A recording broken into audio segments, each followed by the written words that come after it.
Dan Serafini. Dan Serafini was supposed to be a feel-good journeyman story. First-round pick by the Twins in 1992, lefty arm, bounced through 6 MLB teams, a brief stop in Japan, and a final gasp in the Mexican League. He even got featured on Bar Rescue after retiring, trying to turn a Reno dive into a profitable sports bar. But that was all before his name hit national headlines again, for murder. In October 2023, Serafini was arrested in Nevada, accused of killing his father-in-law and shooting his mother-in-law in their Lake Tahoe vacation home. The incident had taken place 2 years earlier, in June 2021, but it took investigators that long to pin down the evidence. Gary Spoor was shot dead. Wendy Wood survived? Barely. Both were in their 70s. The killer wore a hoodie and a mask. Surveillance footage captured the shape, but not the face. Inside the house, 5 shell casings and a family shattered. The real twist? Serafini didn't act alone.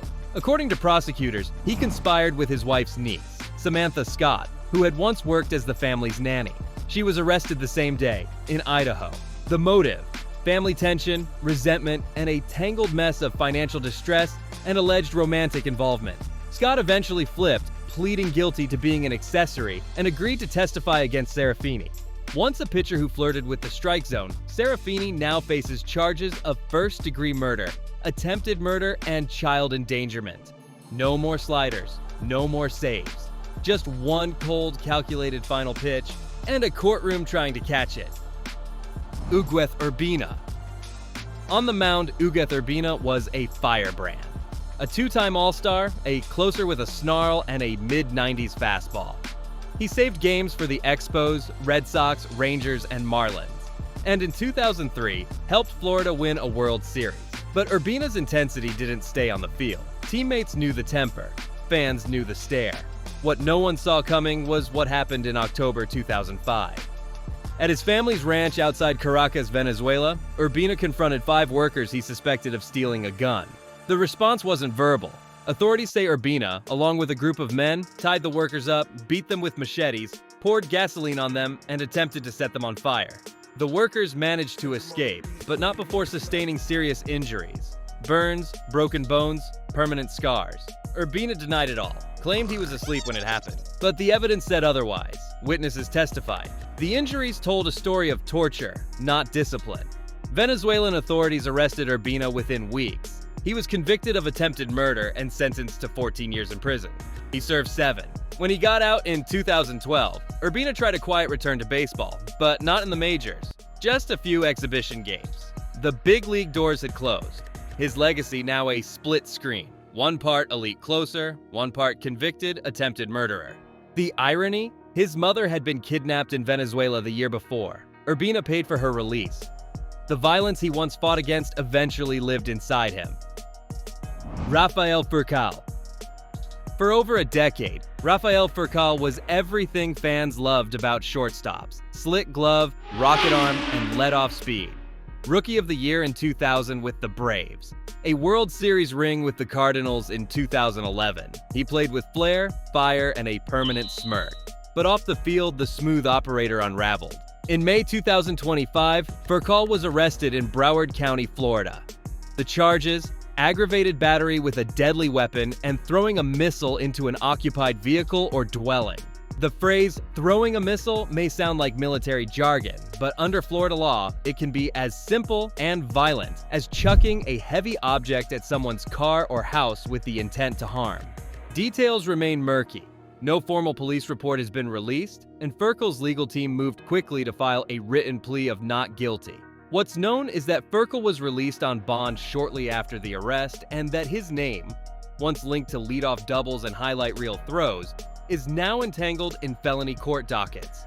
This isn't his first off-field scrape. Back in 2000, he was arrested for drunk driving and later admitted to lying about his age and identity when signing out of the Dominican Republic. He claimed to be 2 years younger than he was. That got shrugged off as common practice, a DUI mistake. But a felony battery case in his 40s? That's harder to spin. The player who once started Game 1 of the World Series now starts his days waiting for trial. No glove can catch what he's facing now. Dustin Moore. Dustin Moore wasn't a superstar, but he was serviceable. an outfielder who played nearly 500 games in the bigs, mostly for the Twins, Rockies, and Giants. He had pop in his bat, grit in his game, and a face that screamed fourth outfielder. After retiring in 2007, he disappeared quietly into private life, coaching youth softball and staying off the radar. Then came 2023. Moore was arrested and later pleaded guilty to sexually abusing a 13-year-old girl he coached. According to court documents, he built the relationship over time, grooming her emotionally, buying her a burner phone to communicate behind her parents' backs, and initiating physical contact under the guise of mentoring. He was 47. The charges were stomach-turning: aggravated sexual assault of a child, online solicitation of a minor, indecency with a child. Prosecutors painted the picture of a man who used his position of trust as a coach to manipulate a minor into silence.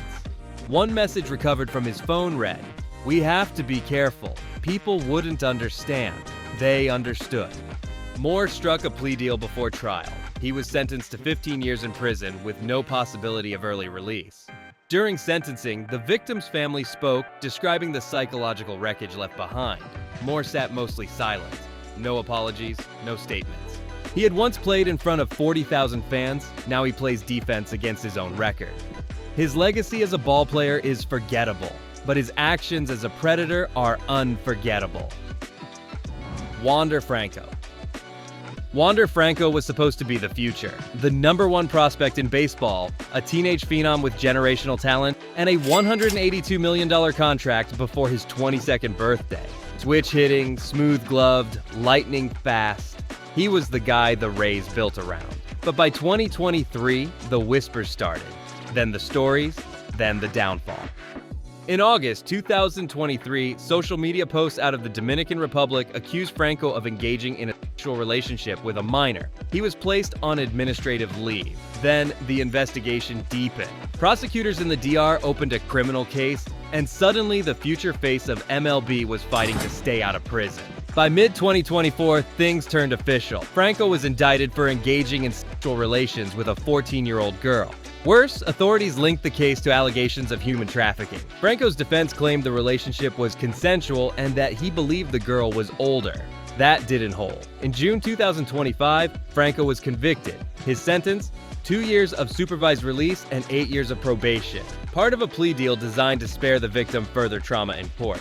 It wasn't jail, but it wasn't freedom either. MLB placed him on the restricted list, effectively ending his career. He's banned from team facilities, barred from play, and radioactive to sponsored. Franco hasn't spoken publicly since the conviction. No statements, no apology. From next Tatis to national disgrace in under 2 years. Wander Franco didn't just blow his shot, he erased it. A once mythic rise, now rewritten as cautionary collapse. Subscribe for more stories they don't put on trading cards. And drop a comment. Who did we miss? Julio Machado. Julio Machado wasn't a household name, but for Mets and Brewers fans in the early 90s, he was a familiar bullpen presence. Compact build, aggressive delivery, and a fiery temperament. Venezuelan-born and fast on the mound, he seemed like a guy who could stick around for a while. But his MLB career ended not with an injury or a trade, but with a gunshot. In December 1991, during the offseason, Machado was back in Venezuela when he got into a traffic altercation in Caracas. What happened next was both sudden and surreal. Machado pulled out a gun and fatally shot a woman named Rosana Soto. Reports indicated the dispute was over a fender bender, minor damage, major escalation. Soto was 25. She never had a chance. Machado claimed self-defense, that Soto and her group had followed him, threatened him. But witnesses, and the trajectory of the bullet, told a different story. It wasn't just overreaction, it was homicide. He was arrested almost immediately and charged with involuntary murder. The case dragged on for years in the Venezuelan courts. Meanwhile, his MLB career evaporated. He never pitched again. In 1996, 5 years after the shooting, he was convicted and sentenced to 12 years in prison. He served about half. Machado tried to make a comeback post-release, pitching briefly in the Venezuelan League, but the big league door had long been slammed shut. He went from setup man to symbol of senseless violence. A big league arm, a bad decision, and a life lost over a traffic spat. Dorian Daughtry. Dorian Daughtry never made it to the majors. A prospect in the Seattle Mariners system in the late 1980s, he was a second baseman with promise, a grinder from Brooklyn who brought toughness to the infield. But his playing days ended quietly in 1989, and by 1990, his name would return to headlines for reasons that had nothing to do with baseball. That year, Daughtry fired a gun in the direction of a rival on the streets of Brooklyn. He missed. The bullet struck a 9-year-old girl. She was hit in the head and died at the scene, who was sitting in the back of her family's car. It wasn't just a tragedy. It was a random, senseless, irreversible act. Prosecutors charged Daughtry with second-degree manslaughter and reckless endangerment. During the trial, the defense argued that Daughtry had no intent to harm the child, but that didn't matter. The bullet didn't care about intent. A child was dead, a family was destroyed. He was convicted and sentenced to 15 years in prison. He served time in New York's upstate correctional system before being paroled in 2005. What makes the case even more haunting is its obscurity. Daughtry was no superstar, no headline grabber, but the damage he caused was immense. Daughtry's baseball story is barely a footnote now, replaced by a permanent stain. A career that never blossomed, a shot that never should have been fired, and a life that never got to begin. Tax Latimer. Baseball in the 1890s wasn't exactly tame, and neither was Tax Latimer. A backup catcher who bounced between the Pirates, Giants, and Senators, Latimer's major league stats were modest.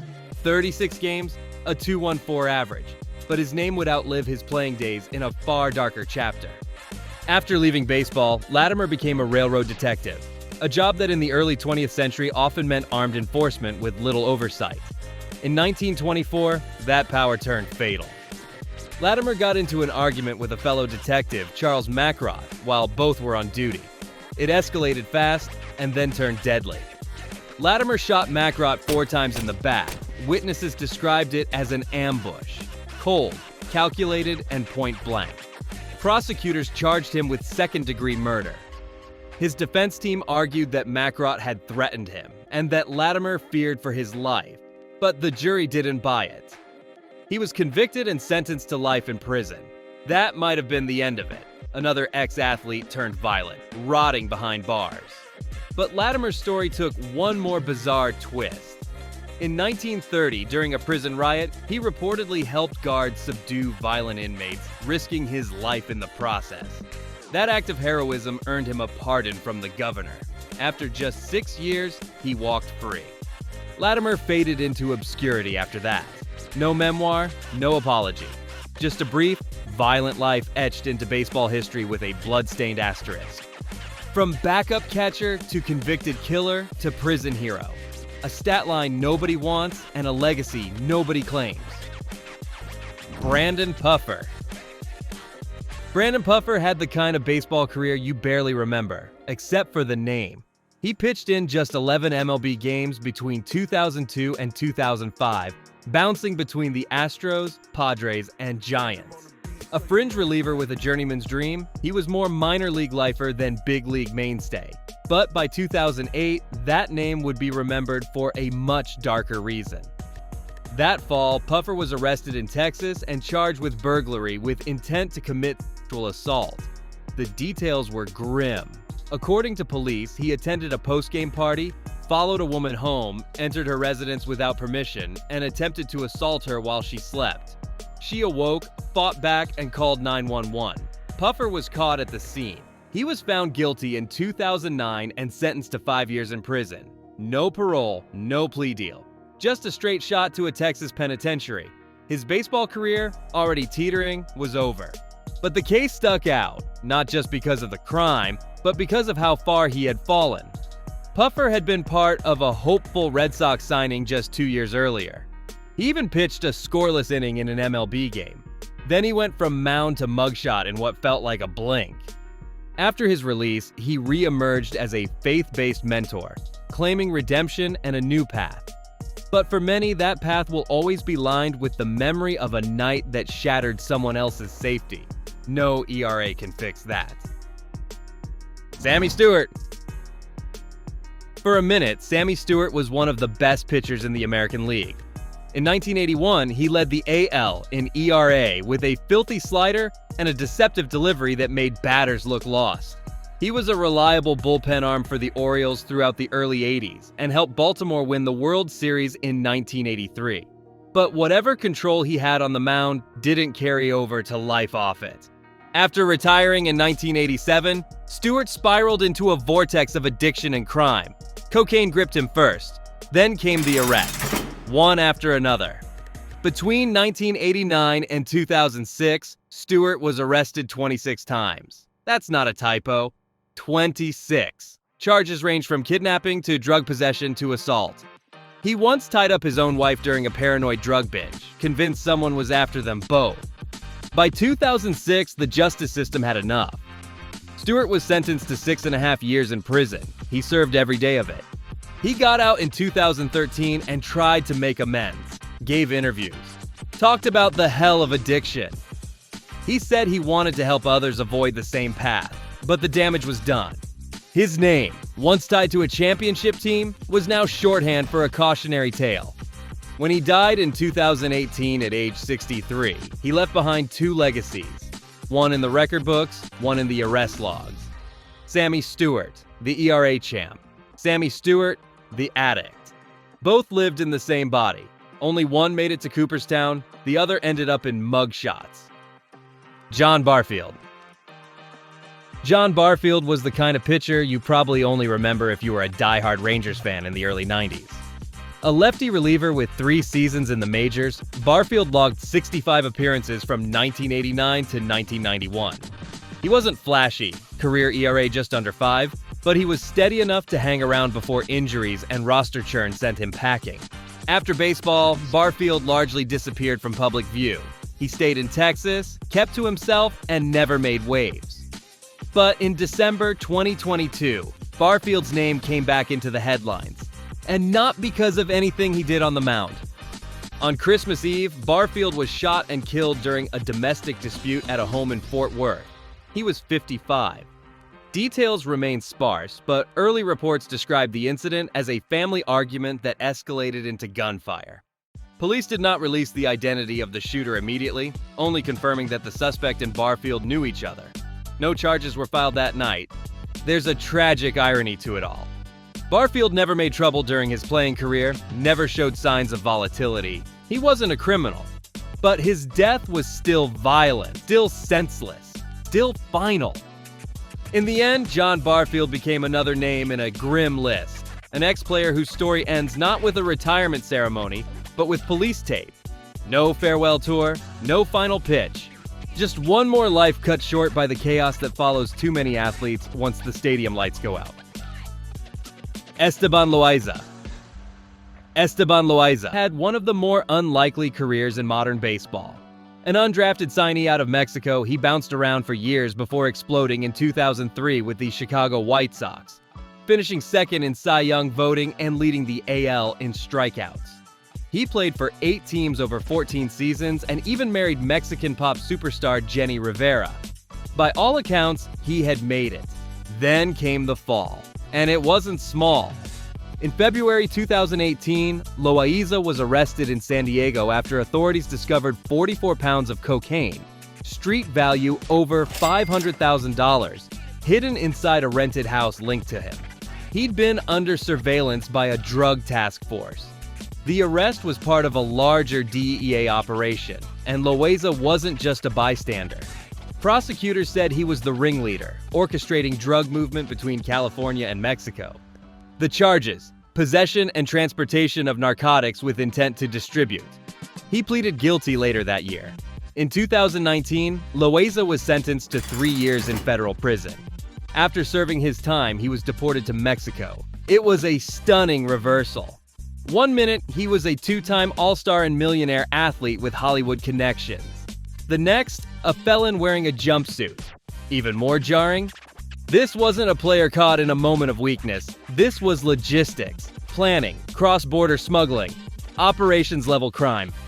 From Cy Young runner-up to cartel courier, Loaiza's arc isn't just tragic, it's cinematic, and not in a good way. Matt Mante. Matt Mante threw absolute gas. Triple-digit fastballs, a wipeout slider, and a swagger that made him the prototypical late 90s closer.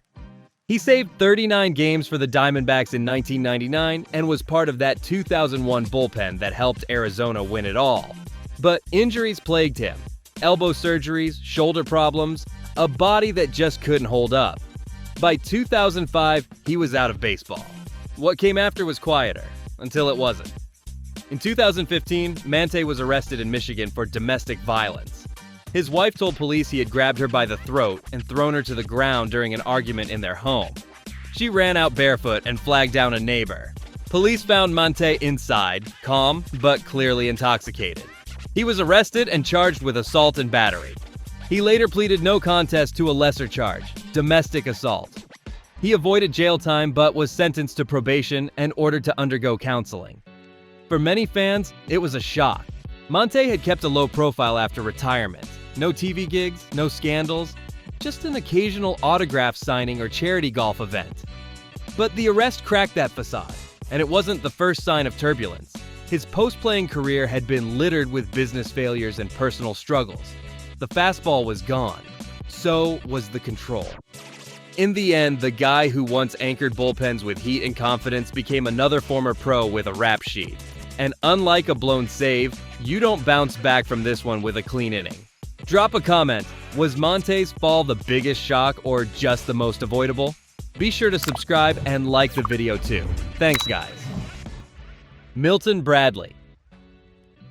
Milton Bradley was once the bruising outfielder fans loved. All-star power, speed, and swagger.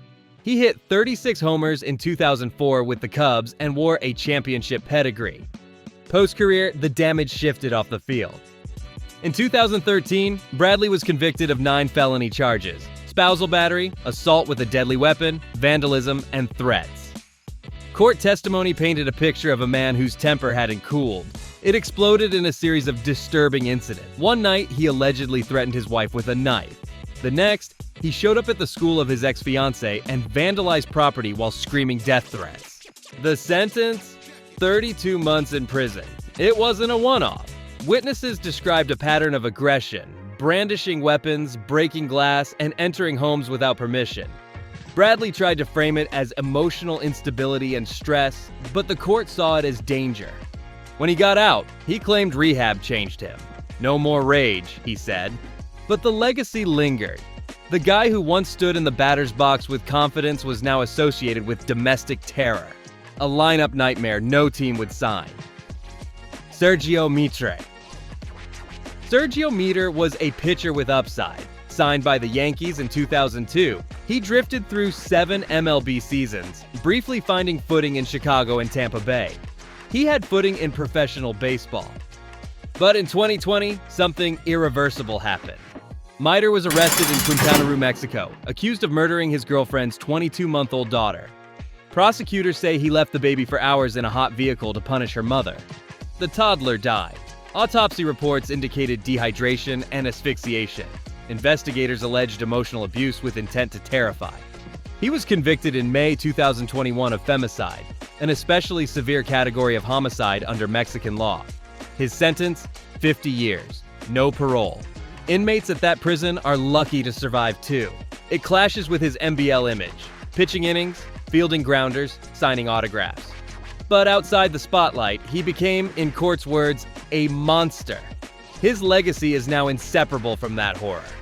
A man who once chased baseball glory is now locked in a cell for life. Every pitch remembered now only as background static. Chad Curtis. Chad Curtis, a Yankees outfielder from 1996 to 99, once championed moral judgments. No rap music in the clubhouse. Insistence that teammates behave. He wore the good guy label. But power corrupts. In 2005, Curtis became a high school teacher and baseball coach in Michigan. 2 years later, allegations surfaced. He had sexually assaulted 3 underage female students over a 2-year span. The details were sickening. Private meetings under desks, secretive emotional manipulation, brazen abuse under the guise of guidance. In 2013, Curtis was convicted on multiple counts of criminal sexual conduct. The victims included girls in the marching band and one on his sports team. Sentenced to 7 to 15 years, he's currently in prison. Curtis's daughter wrote a public letter calling him a monster behind the mask of fatherly virtue. The hypocrisy cut deep. The guy who preached values to thousands violated them with explicit disregard. For many, his house of moral cards collapsed in the coldest way. Ralph Schwamb. Ralph Schwamb pitched one rough inning for the Saints, Louis Browns in 1948, and pitched one perfect crime in 1949. He was at the center of a violent burglary in California that turned deadly. Schwamb and two accomplices entered a home to steal cash, but ended up murdering a 23-year-old woman, Dolores Davis. He pled guilty to second-degree murder and was later sentenced to life at San Quentin, where he remained for over a decade. He was paroled in 1960. Baseball was a memory behind bars. His slide from budding MLB talent straight into homicide remains one of the sport's darkest, all without a major league highlight. His story haunted the Hall of Fame as an example of absolute fall. For baseball historians, it's a cautionary tale of redemption undone. Lenny Dykstra. Lenny Dykstra was baseball flair personified. Three-time All-Star, diamond-suited, swagger on wheels. He won a World Series with the Phillies in 1993 and later wrote a best-selling memoir.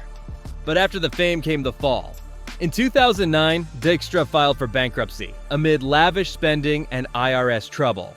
Not long after, he was under federal indictment for securities fraud and grand theft in 2011. Prosecutors accused him of orchestrating a $4 million insurance scam, selling thousands of dollars in unqualified herbal products, then misusing the funds, including gambling losses and personal debt. While out on bail, he was caught carrying a firearm. A judge revoked his bail and ordered him back to jail. In 2012, he was convicted of grand theft, bankruptcy fraud, and filing false bankruptcy form. Sentenced to 3 years in prison, he served 16 months. But the saga didn't end there. Shortly after release, he faced additional legal battles. Charges in California for possessing stolen vehicles and using false credentials in a burglary. Dykstra claimed he was cleaned up, but the court record tells a different story. The centerpiece of the former star turned Nails is a morality tale of entitlement and ego. Once a baseball hero, Dykstra ended up as a poster child for white-collar downfall, a multi-felon sent to the concrete cage for misdeeds far from the dugout. Dwight Gooden. Gooden rose and fell with speed. Rookie phenom, 1985. Rookie of the Year, Cy Young winner, then a spiral. Substance abuse shattered his career, but his legal troubles continued off the field. Though baseball once shone, life later brought dark chapters. In 2002, Gooden was arrested after a bizarre incident. He and TLC's Lisa Left Eye Lopes were allegedly photographing her home's exterior at night. Both were arrested on misdemeanor charges. Gooden was also pulled over with a gun and found carrying cocaine, charges that brought probation and mandatory rehab. Substance rehab cycles followed, but in 2019, Gooden faced a prescription drug trafficking charge. He was accused of acquiring an excessive number of oxycodone pills, far beyond personal use. Prosecutors said it was part of organized trafficking. Gooden pled guilty to a misdemeanor and received probation, but damage to his reputation was done. Through it all, Gooden stayed open about his addiction struggles and rehab attempts. Yet even transparency couldn't erase headlines of guns, drugs, and trafficking. A star whose fastball flamed out behind the mound, but whose off-field life kept blazing headlines. Scott Erickson. Scott Erickson began his career as a dependable left-handed starter, famously throwing a no-hitter for the Twins in 1994 and a World Series ring in 2001. But after retirement, his fastball was replaced by a darker trajectory, one that veered into felony violence. In April 2006, Erickson found himself behind bars. According to police records, he fired a shotgun through the front door of his home in Phoenix at 1 a.m., aimed directly at his wife. She and their child were inside. Neighbors reported hearing the blast, then Erickson walking away calmly. When officers arrived, Erickson admitted he wanted to terrify her and said, "I pulled the trigger," but claimed the gun had no ammunition. Investigators recovered the spent shell casing and confirmed the weapon was loaded. The court saw intimidation, not accident. Erie County, actually Maricopa prosecutors charged him with aggravated assault and endangerment. Erickson pleaded guilty, explaining in court that the marriage had unraveled and he was at war, seeking attention, not death. The judge sentenced him to 3 years of probation along with anger management classes, not jail time. The fall stung more for its betrayal than its brutality. Erickson had once been a veteran leader, respected in locker rooms. Now he was a cautionary note on how quickly hero status can unravel behind closed doors. A legendary lefty replaced by a loaded gun, both deadly in very different ways. Matt Bush. Matt Bush was once baseball's golden boy, drafted number 1. First overall by the Padres in 2004 as a shortstop. A raw electric talent with 5-tool potential, but his prodigy status collapsed almost immediately under the weight of alcohol, violence, and self-destruction. At 18, he was suspended before ever taking the field, arrested after a drunken fight outside a bar. It didn't stop there.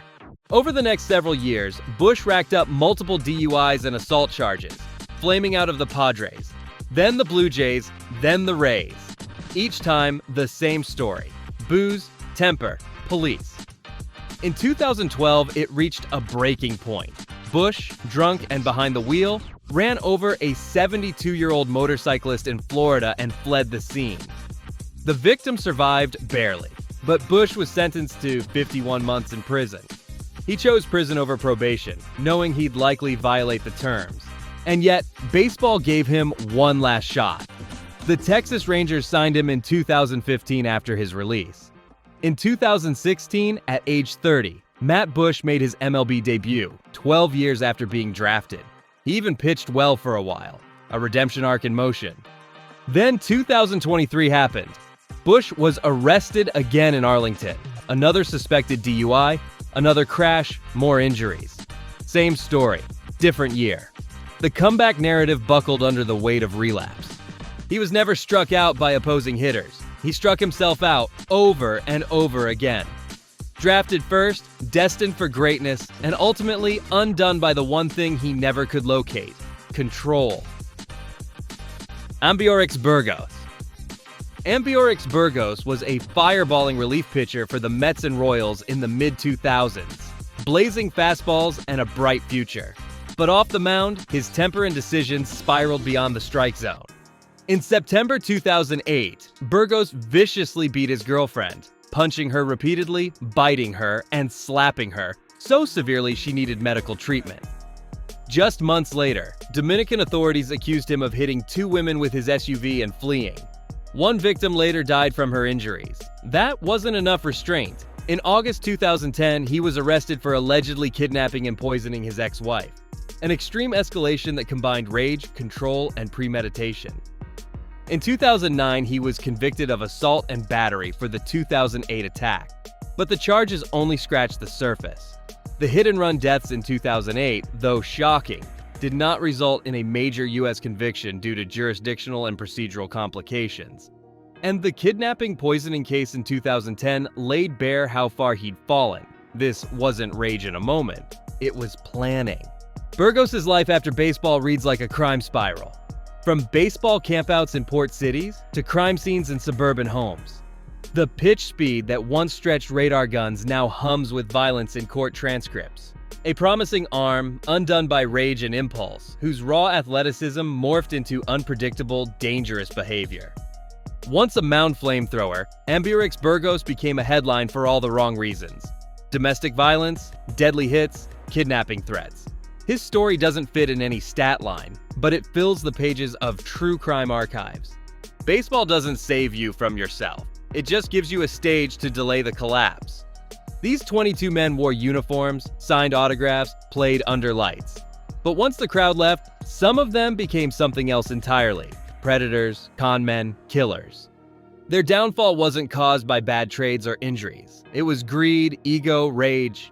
The kind of losses no box score records. They didn't strike out. They self-destructed. They didn't hit the subscribe button. And not every former player gets a farewell tour. Some just get a sentence.